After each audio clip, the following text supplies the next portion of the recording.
दरोडा टाकणाऱ्या टोळीला पोलीस अधीक्षकांनी लावला मिनी मोक्का. बीड जिल्ह्याचे पोलीस अधीक्षक नवनीत कावत यांनी गुन्हेगारांवर करडी नजर ठेवून गुन्हेगारी तपासून कठोर कारवाईचा बडगा उगारला आहे.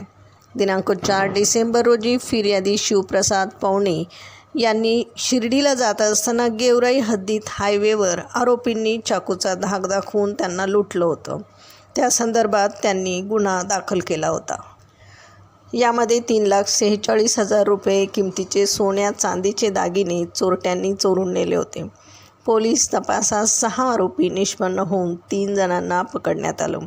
आरोपी राहुल काळे, अनिल काळे आणि विकास काळे या तिघांवर नवीन भारतीय न्यायसंहिता कायद्याने मिनी मोक्का लावण्यात आला आहे.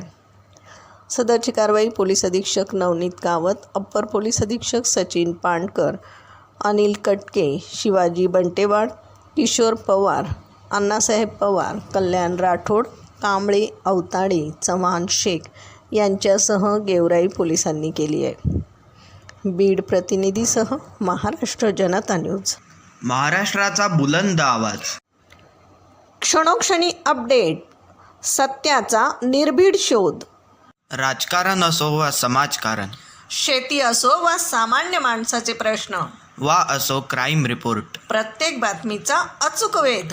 ताज्या बातम्या आपल्यासाठी. पाहत रहा महाराष्ट्र जनता न्यूज. महाराष्ट्र जनता न्यूज नंबर 1 चॅनल. आजच लाईक, शेअर आणि सबस्क्राईब करा.